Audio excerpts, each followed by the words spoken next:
You are what you do. You can say any amount of things that you want to say, but what you do is what everybody sees. People are like, "Oh, I'm just going to JV it." Like, it's just JV it. Like, what the hell is that mean? I cannot tell you how excited I am to hang out with you guys today. So thank you so much. Well, then that end buyer could come back and say, "Well, I didn't fully understand that it was subject to." That's not a thing. Like, the SEC has thought of all of these things. They've been here since 1932. And you can do what you want with your property. Buyers have time, they have negotiating power, they have options. Oh my gosh, I am blown away by your inexperience, and they've been in business 20 years. And that includes things other people put on your property, right? It's your property to be okay. Suddenly, Cousin Jimmy's in a lawsuit. A novation is replacing one contract or one obligation with another. Out with the old, in with the new. Yes.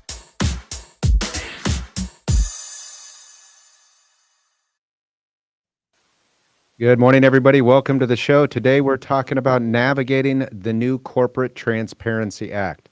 I'm Andy Fowler, and I'm here with Sean St. Clair. If you're new to the show, make sure to like our channel. You can find us on YouTube. You can find us on Facebook and Twitter, now known as X. You can find us at the handle @InRem Podcast. That's @InRem Podcast.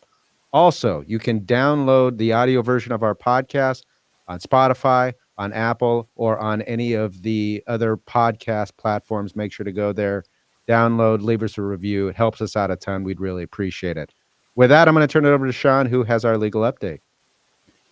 Thank you, Andy. So our legal update today is answering the question of what is the difference between a judgment and a lien. So a lot of times we, come across judgments on real estate, and sometimes we can assist our clients in selling or purchasing that real estate, even though the judgment exists. And then other times we come across, straight liens against the real estate and we can't do anything. So what is a judgment and what is a lien? So a judgment is an order entered by the court that generally awards some type of money damages to the plaintiff or one of the parties in the lawsuit and against the other party. So if you have a property owner that ends up being sued, they end up losing the case and a judgment's entered against them for some amount of money, then that obligates them by a court order to pay that money to whoever they owe it to under the judgment. Now that judgment, once it's entered, that alone does not create any lien against any real or personal property. It is simply an order by the court basically saying that one party has to pay the other. Then further steps have to be done with that judgment to make it a lien. So at some point, the judgment could become a lien, which a lien is something that basically attaches on to property, and it can be real property or it can be personal property, but basically it grabs onto that and doesn't let go. And in order to convey the property, in order to further encumber the property, that amount that attaches has to be paid. That's really what a lien means, or a lien does. So a judgment alone is not a lien. It just sits there in the court records. And frankly, at that point, it's just a number on a piece of paper or a number in a computer system. Steps have to be taken to then create a lien for that judgment. So one step is to take the judgment and record it in the county recorder's office where the judgment debtor, or the person that owes the money, owns real estate. And so you take it and you record it in the county recorder's office. And then when it's recorded, it can act as a lien on real estate. However, in Arizona and most states, you have what's called a homestead exemption, which basically says that a personal residence of the person that owes money, the judgment debtor, the borrower, the person who the judgment is against, that they have a homestead, and judgments never attach to the homestead. Or if they attach, the owner can sell the property and pocket a certain amount of money without having to pay the judgment. So judgments can be liens against real estate, but they have to be properly recorded against the real estate, or recorded in the county. They're not really recorded against the real estate. They're recorded in the county, and then they attach to any property that the judgment debtor owns within the county where it's recorded. Then the second way you can have a lien by a judgment is actually taking steps to enforce the judgment against personal property. One common example would be somebody has a bank account. And so in order to enforce the judgment against and create a lien against the money being held in a bank account, you actually get a writ of garnishment, and you serve the writ of garnishment on the financial institution where the account is located. And at that point, it creates a lien against any non-exempt amounts. And when I say non-exempt, there is, similar to homestead, amounts that are made available within a bank account that aren't subject to the judgment. But anything above that, it acts as a lien against that, and the bank has to hold those funds and can't do anything with them. They can't release them. They can't pay checks. They can't do anything. They hold the funds. It's a lien against those funds.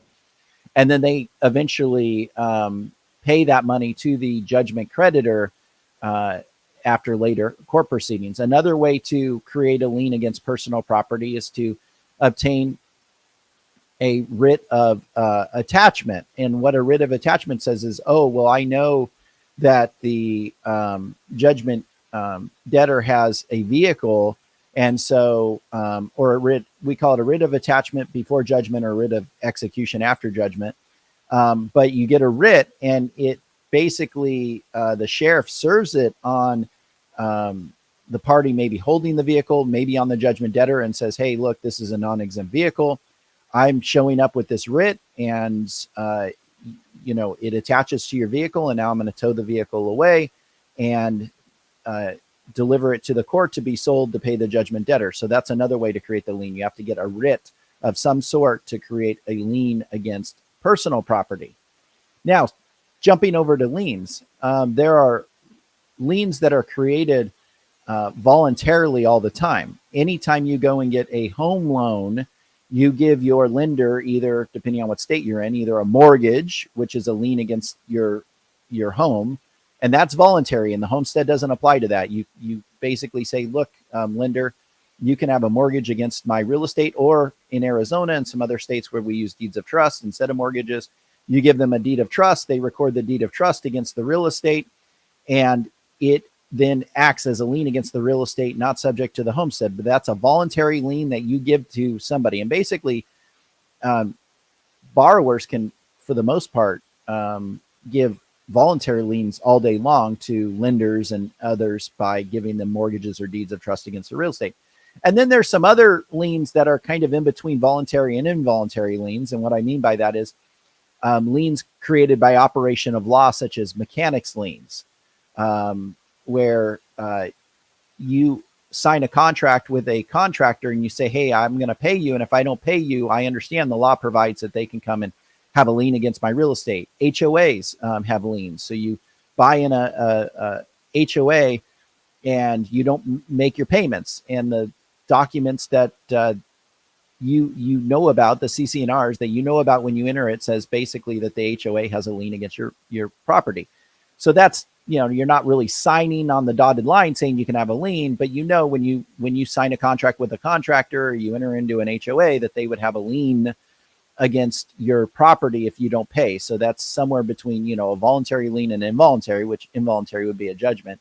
It's a lien that's allowed and generally not subject to any type of homestead exemption. Property tax liens are another example. You commit to pay property taxes to the, municipality that has jurisdiction over your property. That's another type of lien that can attach.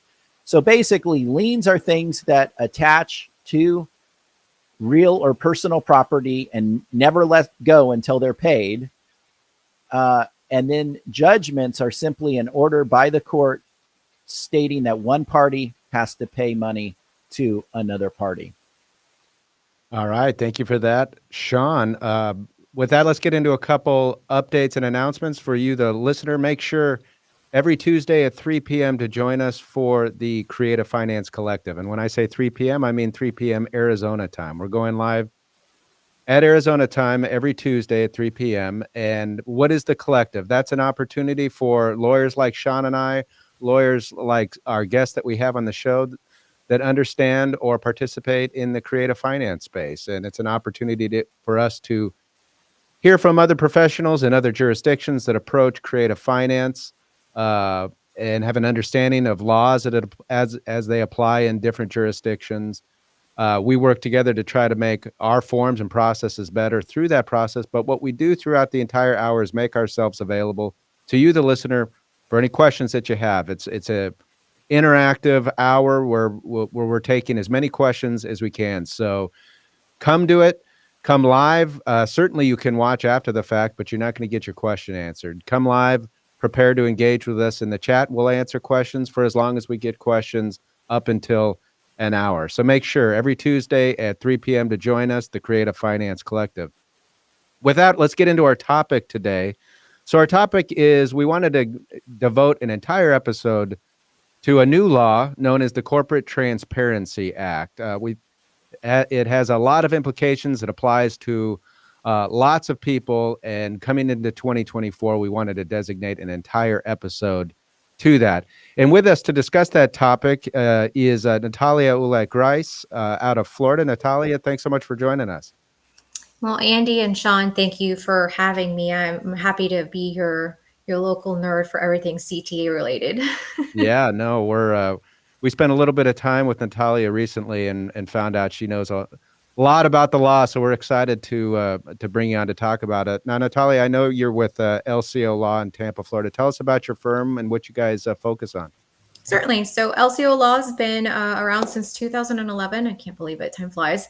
And we focus on representing real estate investors. So about half of our practice is real estate title litigation related matters, also real estate contract disputes. And then the other half is engaging in asset protection for real estate investors. So that goes from estate planning, business formation, and a little bit more of the complex tax strategies that go along with that. Now, I know you've done some writing and you've done a number of books. Tell us about your most recent book and what that's about.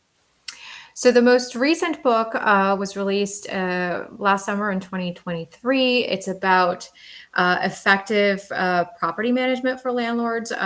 It's actually written in the perspective of if you were to look at a lease and just the different sections, how they each apply as to the behaviors that landlords should be expecting of themselves and of their tenants as well. It also teaches them about how what aspects they should consider to improve their lease agreement so that they don't see the mistakes, the turnover, the behavior and misbehavior of tenants. But also teaches them to run it, to see it as the business that it is, right? Because too often landlords find themselves in the situation where they think that they are the caretakers for their tenants rather than seeing their tenants as their clients from, the perspective of this being a business, it needing to be profitable, but it also needing to maintain a reputation that allows it to function long-term for the benefit of the investor. Do you have any other books in the works that you're working on now? Yes. So the next book that I am planning to release over this coming summer is about tax issues relating to asset protection. So it has to do with gift and estate taxes specifically for real estate investors, in which they should consider in the legacy that they're creating in these mini empires that they're pursuing. Good topic. So we're talking about the Corporate Transparency Act today, and we're going to start by getting into the background. But as we introduce the topic and get into the background, just give us an idea on the front end of this. What is the Corporate Transparency Act? So the Corporate Transparency Act is a response to something that's been in the works and studied since at least 2006. So in 2006, we had what was called the Financial Action Task Force on Money Laundering. And they issued a giant report on, what was causing all of these money laundering entities, nefarious international actors, to pursue the United States as the ground for developing and creating all of their entities. And what the federal government realized is that our practices, our tendency to have these very, investor-friendly, privacy-friendly type of states, and how you registered, the little information that they required for registration, and the few resources that the states had in order to do deeper registration requirements for individuals, resulted in us being very attractive for all of these criminal enterprises.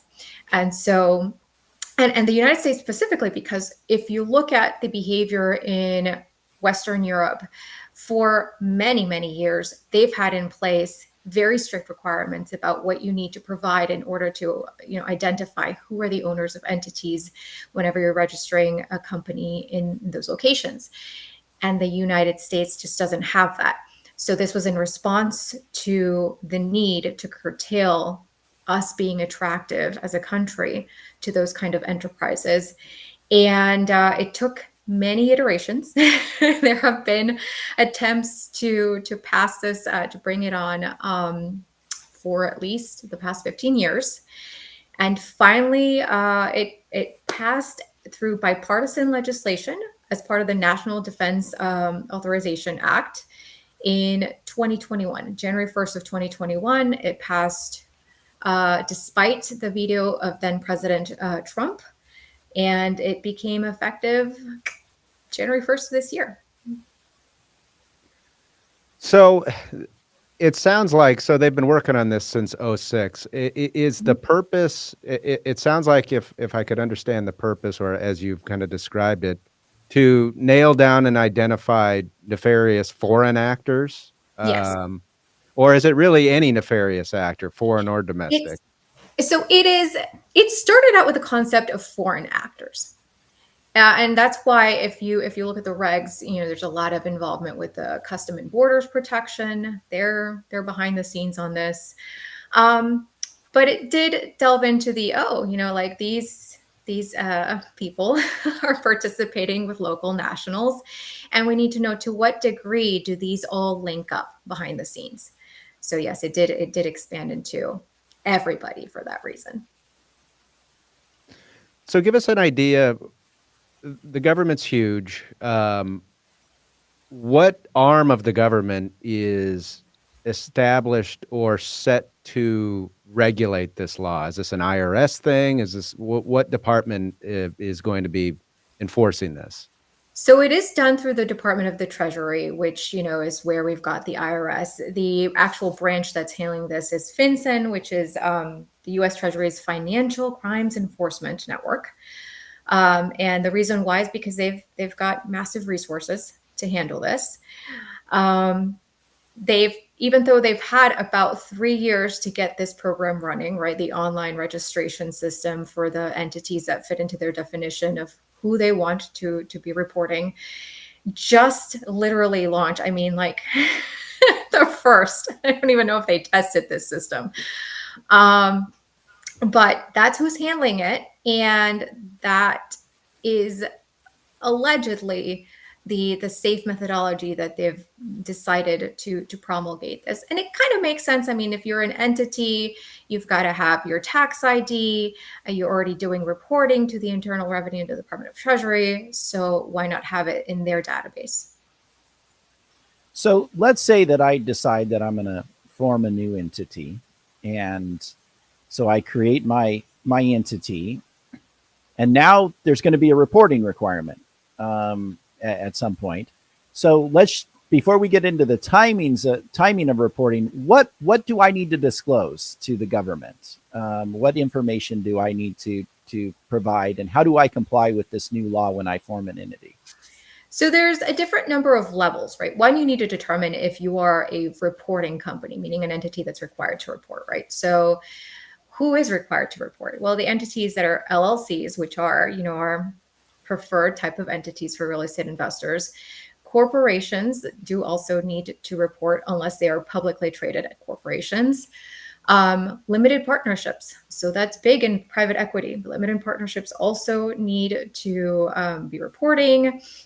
limited liability, limited partnerships. So any entity that in essence requires registration at a state level in order to be deemed an entity, an existing separation from the fiction that is its owners, right, needs to be to realize that they are a required reporting company. Who's exempt right now as a reporting company? Trusts. So trusts have not been named, but they are in discussions as to being included on an expanded version of the act.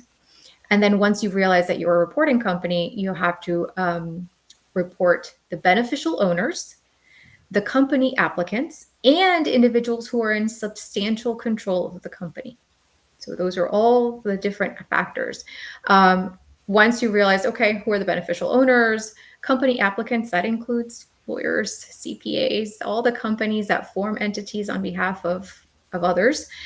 Then you have to provide the full legal name, the date of birth, the current residential address or business address, and the unique identifying information on that person. So a non-expired passport, non-expired for U.S. citizens ID card, for example, those that have like the little stars verified by the U.S. government. And if it's a foreign national, their foreign passport and information. So you're saying that going forward, because our law firm has done this in the past, and I'm sure you have. You've assisted clients with forming LLCs, and I've even signed the articles as the attorney for the company. At times, not always, but sometimes, depending on the circumstance. And so you're saying that my information would need to go into this database for that company. Okay. Now, is it every professional at the law firm that works on this? So if I have a paralegal assist and, he or she drafts up the documents and then the client, I review them and then the client signs them, do I now have to disclose the paralegal that worked on it, myself? How deep into the law firm do we go as far as the disclosure? So it's every individual that acted as an applicant. Yeah. So if they were involved in the process, if they actually did, the e-filing thing, if it's somebody that signed, those are applicants under the law. And then what's the information that you have to provide on, say, the law firm, the individual from the law firm that does it? What information has to be provided? It's that same identifying information, right? Full legal name, date of birth, their address, their ID.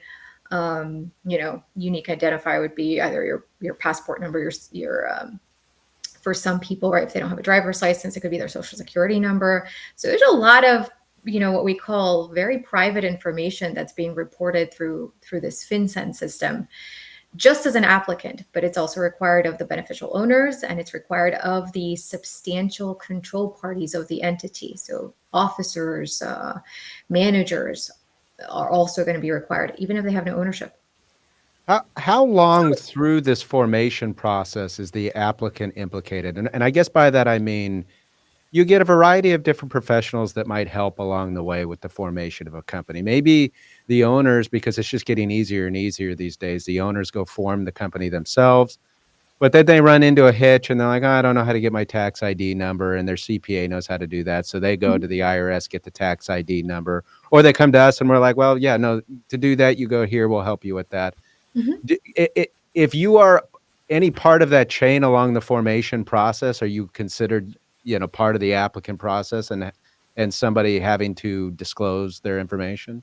So based on my review of the process, if you're just acting as an advisor or you're just soliciting the EIN, you're not actually an applicant. They want to know who's involved in the process of soliciting the establishment of the entity with the state agency. Got it. So you go and onto this process, or you go to the website that they've created to disclose this information. Help us. So I know that every state's different, but Arizona, we form our LLCs and corporations with the Arizona Corporation Commission. And I'm able to, it's a nice website. It's easy for me as an attorney to find lots of information on there. I can pull up type in a web or a company's name, I can look at who their managers are, their members, their address, their statutory agent. It's all there for me. I know some states might be more limited in what they will show, but that's kind of what I think of when I think of of a website that holds all this entity information. Does the FinCEN website give access to the public? Is this something that the public can come and look at and see, or is this just private information with the federal government?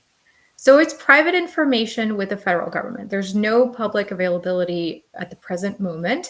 There are 3 types of entities that are allowed to request the information that's been submitted to FinCEN.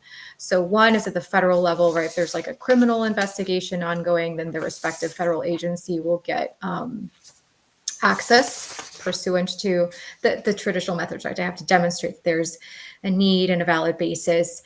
Then there's same thing, but at the state level or tribal level. So if they suspect criminal activities, any part of their law enforcement agencies can request that information that's been submitted to FinCEN.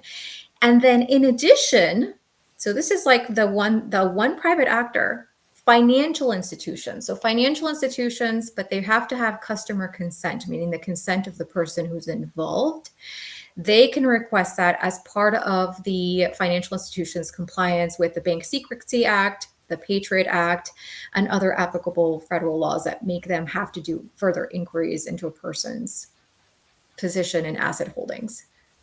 So is this going to be a process that you see? You know how it is when you form a company, you got to go to the bank and open up bank accounts, right? You know, and they've got to see your articles of organization or whatever other forms form the company.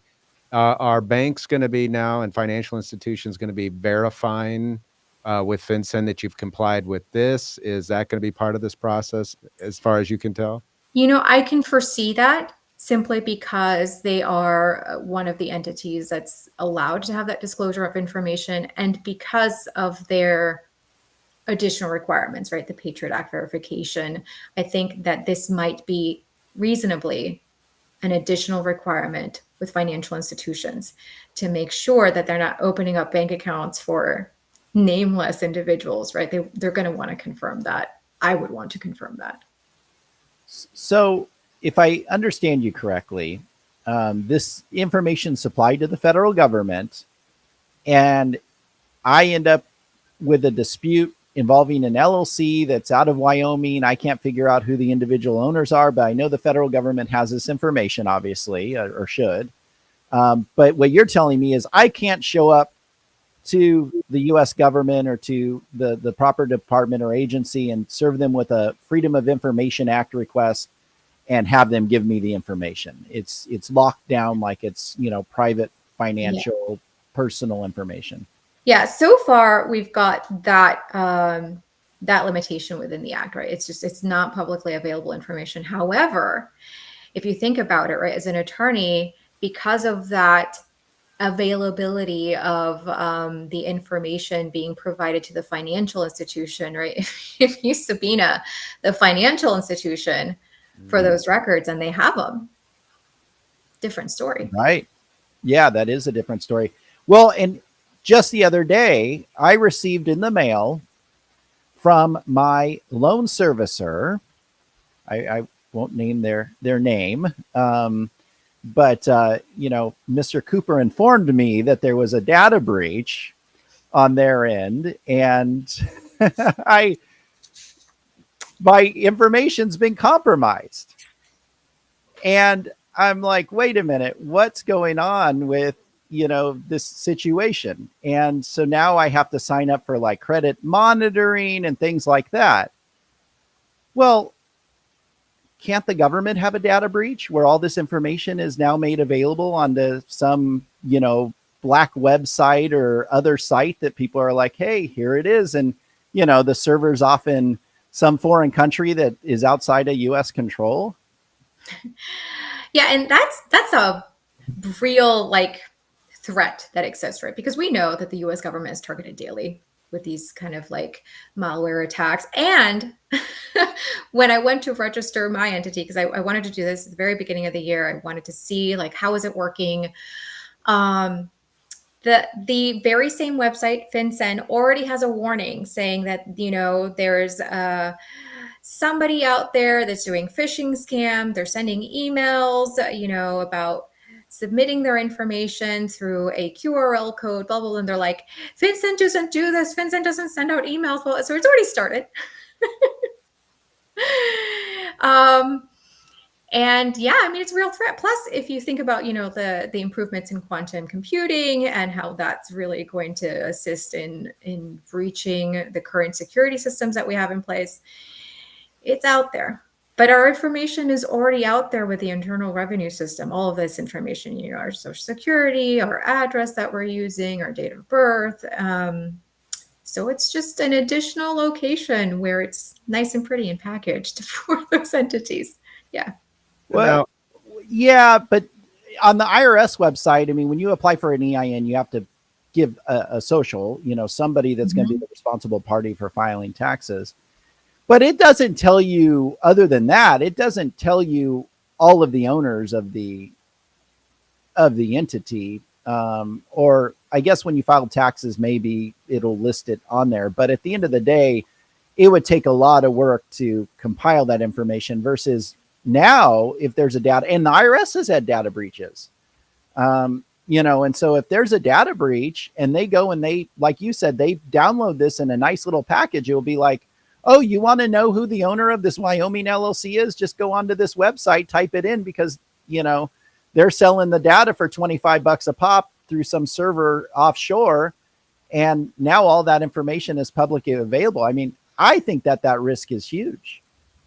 Yeah, it's certainly there, which is why it's so important to make sure that our clients who are owning all of these investments in registered companies, whether it's a corporation or a limited liability company, or they're doing their investments as limited partnerships, they actually engage in behaviors that reduce the risk of litigation, right? Because what value is knowing who the owners are if you don't really have a claim? So You've got to really tighten those systems so that you are limiting your risk and making sure that you're well insured and that you've got well-trained teams, as your company gets bigger. That's just, it's a good practice for all business owners. I'm curious as well, Natalia, you've had the opportunity, you just mentioned, to go on and play around with the website a little bit. I know that the government has just a pristine record with website rollouts in the past. So now this law passed in 2021, you said. So I'm presuming they kind of built in this 3 years to prepare to be ready to go day one. I know you're not an IT professional by any means, or maybe you are, and maybe that's what you do on your off time. But does the website appear to be ready for prime time? Have you run into any glitches in using it? Does it seem pretty seamless? It was fairly streamlined. I think that they've wisely decided to give a fairly broad amount of time for people to register their companies. But it was, I would say, one of the smoothest government websites that I've used, because we all know what happened, with, like, for example, unemployment claims, when 2020 happened, or 2008, 2009. And that was just catastrophic. This one is a lot more streamlined, but the problem is that only 10% of business owners are even aware of this requirement. And that lack of awareness is probably why there's not a lot of, bottlenecking within the system at the current time. Is there a charge to submit this information? I mean, is the IRS charging a fee to, provide it, or is it free of charge? It's free of charge. Mm-hmm. So, and that's important too, because, this, if you try to go online and search to submit your EIN paperwork, if you go through the IRS's website, it's free. There's no charge to get an EIN for an entity. But there's tons of people who make it seem like, if you click on that link, oh, $300, you get your EIN, and everyone's all excited because they can get their EIN for $300, but it's really free. Mm-hmm. If you get to the right website. But sometimes it's difficult to get to the right website. I mean, sometimes I'm lazy and just Google hey, EIN, because that's what we're going to do for our client. And then I'm like, wait a minute, where's the IRS website? And so, of course, they don't care about SEO. So it's buried down at the bottom or whatever. So it's important to know, right? It's free. And if people are charging, that's probably not appropriate. Yep. And I can say that the government website right now, like the actual place we're going to be registering, would be www.fincen, that's FINCEN.gov, so GOV /BOI. I think that's beneficial owner information, probably, acronym. All right. So we know after having kind of discussed this a little bit that this really applies to everybody forming a company, really, unless there's some exception that applies.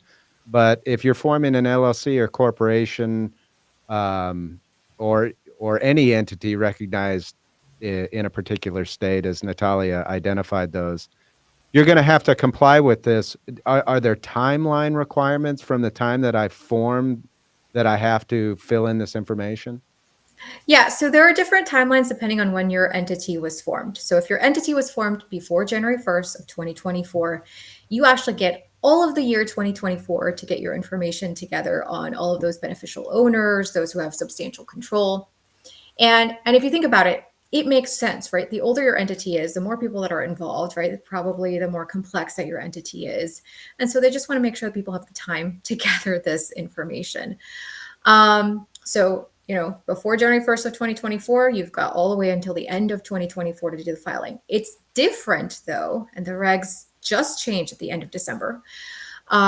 If you formed your entity commencing January 1st of 2024. So if you've, just recently this past week created your entity, you have 90 days. It was 30 days under the original regulations, but the House passed a 420-1 recently extension for it to be 90 days. I don't think it's yet been taken up by the Senate, but in light of that, the regulatory agency decided to just expand it to 90 days for entities that have been formed in 2024. However, if your entity is formed commencing January 1st of 2025, it goes back down to 30 days to get all this information submitted to FinCEN. The hardest what part, if you don't comply? the hardest part about that is that's just long enough to forget to do it. That's like the first thing I think. I almost want like 15 days just to force me to get it done. 90's like, well, I'll totally forget about that. So what happens if you don't comply? What is there fines, penalties, taxes? What does it look like if there's a failure of compliance? So far, what's available under the regulatory guidance is discussion on what those penalties are, right? So you can have civil penalties up to $500 for each day that the violation continues. So that would be commencing on the first day past due, right? $500 a day in penalties. There can be criminal penalties, including being imprisoned for up to 2 years and an additional $10,000 fine if you're not in compliance. And the December 2023 final rule, the one that gave that 90-day period extension, also expanded on those criminal penalties. So this is something that hasn't quite been discussed. Those enhanced criminal penalties are a fine up to $500,000 and imprisonment up to 10 years if a person is committing the violation while also violating another law of the United States, or as part of a pattern of illegal activity involving more than $100,000 in a 12-month period. Well, we all know that one piece of real estate probably is worth more than $100,000. And so if you get in with the wrong crowd, don't do your effective research on who your JV partners are or who your limited partnership partners are, you can be facing some serious criminal potential, issues along the line. There's also continuing violation criminal penalties, so the ones that are not associated with other patterns of illegal activity. So if you're just willfully refusing to comply, but haven't engaged in any other acts, criminal penalties can be a fine up to $250,000 or imprisonment for up to 5 years, which is still solid. So let's talk about all the old entities out there that have been formed previously, because these are some stiff, penalties. I mean, you're talking like criminal violations here, potentially. So, you have all of these in Arizona. I don't know how it is in Florida, but in Arizona, you can form an LLC and forget it. And you don't have to do any annual reporting, any updates. You just form it. I personally, and I'm going to comply here in the next year, but I personally have a couple of LLCs that I formed for business ventures that I thought I was going to do and ended up not really doing, or they just kind of fizzled out. Never obtained an EIN because I never made any money or had to do tax reporting or anything like that. They were just formed for the purpose of, okay, I may buy this real estate, or I may do this, or I may do that. And they're just there, sitting there, not active, whatever. Do I have to, even though I don't have EINs, never use them, never anything? And do I have to then go and submit this paperwork to the, feds on these old entities that are out there that, frankly, I've forgotten about? I'm going to have to probably look them up on our Corporation Commission's website, frankly. But, do I have to go and file this? That is a great question, Sean. And I'm going to give you the lawyer answer, but with a little bit of like supplements for you. Okay. So again, it depends. It depends on when these inactive entities were formed and what they're holding. Okay. Why? Because there are 23 exemptions. There are 23 exempt kinds of entities under this law. For the most part, they have to do with either entities that are required to register their information in some other form, like publicly traded entities, financial institutions, because they already have to register, right, with the financial supervision. Public utilities, obviously, those are, generally owned or promulgated through some sort of state act.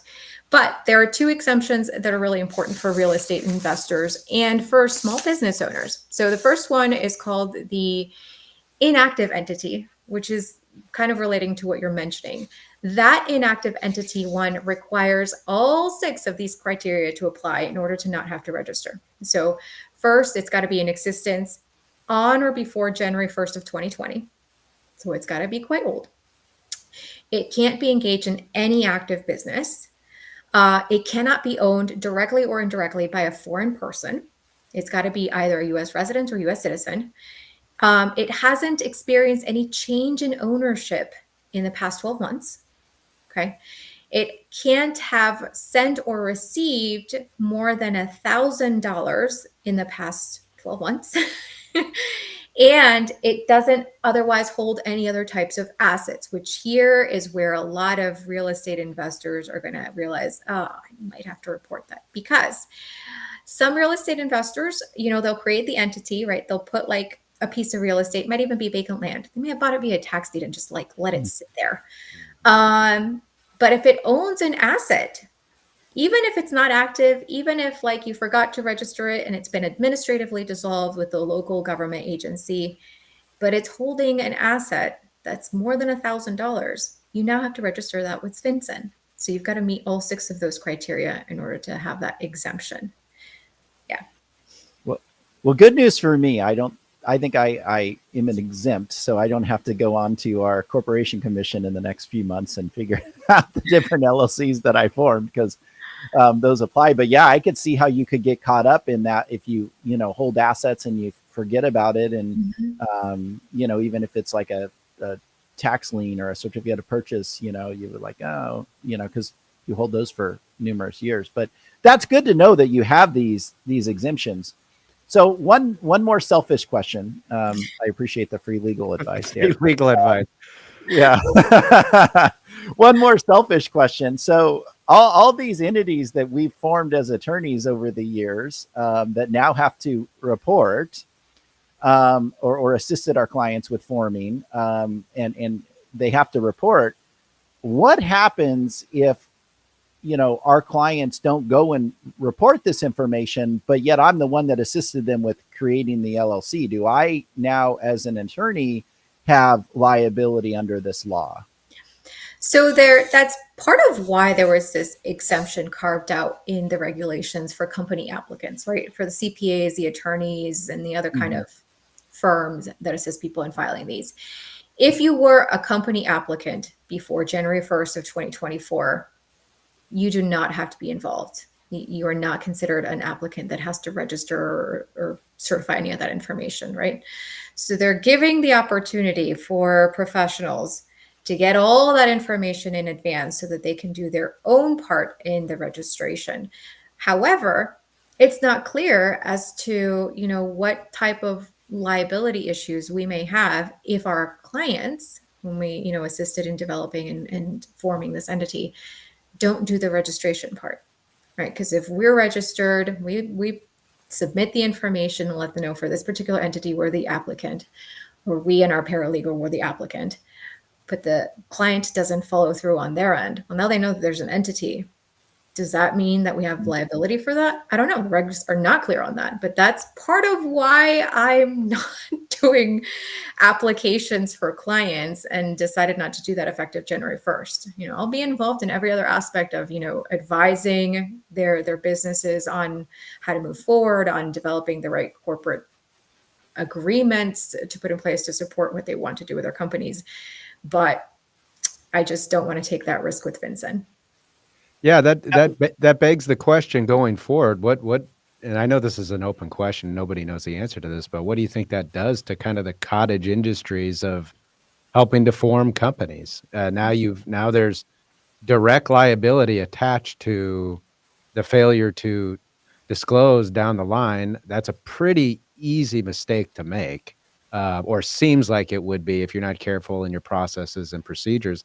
I've got to think that for the folks that know about this, it's going to discourage a lot of assistance in helping to form companies. Yeah, and the other aspect is if you, for example, decide, okay, as a professional, I'm going to gather all this information and I'll do it on behalf of the client, client authority to do the filings. What if they provide you incorrect or false information? There's liability for that. If it's not corrected within 30 days, you've got significant issues. That's when those fines and penalties come up as well. So it's something that, it's going to have to be a business risk decision for each individual professional that provides the service. Do you think, Sean and I were talking about this the other day. You see this sometimes with the passage of big federal laws. I think of like the Uniform Commercial Code or other areas where states start to follow suit at a state level, thinking, well, we can see the reason for this and start to basically pass similar state legislation requiring the same thing. Do you know of any states looking to do that or foresee the possibility of that happening? So one of the unique reasons in the congressional discussions as to why they were passing this at the federal level is because the states explicitly told them, we do not have the resources to do all of this.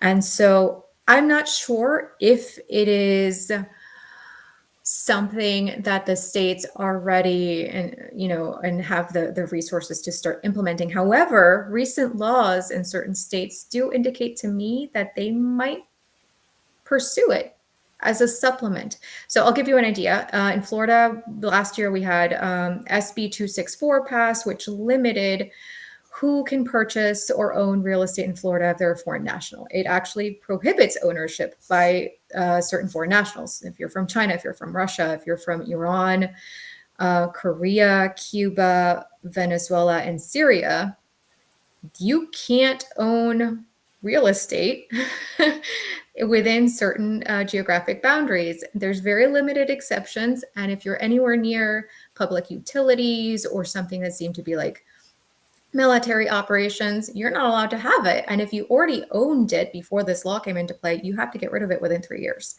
So I think that, as part of the, hey, are you a foreign national, et cetera, and the registration aspect of it, there might be some incentive in a state like Florida to develop a similar registry so that they can enforce SB 264. But I'm not sure about other states and how they're going to approach it. I did want to discuss briefly the other exemption that might apply, like as a real estate investor's business grows, and this is called a large operations company. And I think it's just the federal government deciding, like if you have like a legitimate business, your business is going to start looking like this. And we don't think at that point that it's used as a shell company for money laundering or, for human trafficking and all those other things that law is trying to prevent. So in that case, you've got to have at least 20 full-time employees. You've got to have gross receipts of 5 million. And you've got to have a physical location within the United States where your business is operating. So that's the large operating company exemption. But this might be, something for brokers to start maybe thinking about how they're running their business, right? Because right now, brokerages, they run their sales representatives as 1099 agents, right? Independent contractors as opposed to employees. Right now, their situation is they have to register because those are not full-time employees. So if you change that, right, it might, the way that it's written, this exemption might cause behavior changes in how real estate entities are structured, just to not have to disclose that info. So this is an exemption for currently large companies. The federal government's basically imbued them with the thought that you're big. We don't think anything bad's going on if you've got this many employees and everything else. We're not worried about it. Right. As a practical matter going forward, does any company start out that big? Is this only an exemption for past companies, or is this an exemption that works if I form a new company? I'm not sure what new company I would form that is that large right out of the box, but I guess it's theoretically possible. So this is an exemption for if, like, for example, your business gets to that point. Okay. You no longer have to be in this system of reporting and disclosing the information because you're exempt. You no longer are required to report this information if you are big enough. Now, go ahead, Sean. So then I don't think we've talked about this, and maybe you mentioned it, but I want to highlight it if you have. So let's say that I form my entity today, and in 90 days I report, I give all the information, and then 6 months later I add a new partner, I add a member to my LLC. At what point do I have to then disclose that? So updates are generally within 30 days. You've got to do an update, 30 days of the change. And it could be any change. It could be, for example, and this is common for women, right? You changed your name because you got married. That has to be updated. Your driver's license number changed. Here in the state of Florida, I don't know if it happens in other states, but in the state of Florida, if a person has a DUI, it changes the last digit of their driver's license for each DUI that they have. Wow. And so any of those changes require updating with FinCEN. If you change your address, you've got to do that. So, if your business moves and you go to a bigger property, smaller property, whatever you decide to do, all of those changes need to be reported with FinCEN within 30 days. So the significance of getting to that level of the exemption with 20 employees and the 5 million in revenue per year, the benefit is you can then at that point start doing whatever you want with your company, and you don't have to then meet the 30-day mark. So if the company moves, you add, partners, you share, stock, or you sell stock, whatever the case may be, you don't have to report any of that. You're exempt. So long as you qualify, right? So you've got to make sure that you're having at least the 5 million annually, that you have at least 20 full-time employees. So part-time doesn't cut it. And if you're right at the cusp, right, you're probably going to want to keep reporting until you're comfortably over that level, consistently over it, because who hasn't had a down year where all of a sudden, right, they had to let some people go. And if you're under, now you're back to reporting. And when do you have to report at that point? Yeah. And when do you figure out you had a down year? At the end of the year when you've already failed to report because you thought you were exempt. Oh boy. 2024 is the year of expansion, Sean. It's time to grow this sucker. Sounds like a lot of reporting. Well, Natalia, we really appreciate you taking the time to talk with us about this. Lots of really good information. I know that you also provide information on YouTube. Why don't you tell our listeners a little bit about that and then how they can connect with you? Yeah, absolutely. So our channel is LCO Law LLC. If you just type that into YouTube, you'll find our channel, and we have hundreds of videos, many of them for real estate investors. I have a little mini series that we have on the Corporate Transparency Act. I think it's about 17 videos there, just kind of breaking it down to about a minute long each on each area of the law. Granted, a grain of salt with those videos. Those were before the very recent December changes. So I'll say 30 when it's 90 now for certain registration requirements. And how to get a hold of us, the best way is by phone. For my team, it's 813-480-2106 or emailing clientcare@lcolawfl.com. Awesome. Well, thanks so much for being with us, Natalia. It was really good. Let's do it again. Thank you, guys. All right. Have a good one. And thank you, everybody, for being with us. Make sure to join us next week. We'll see you then. Have a good day, everyone.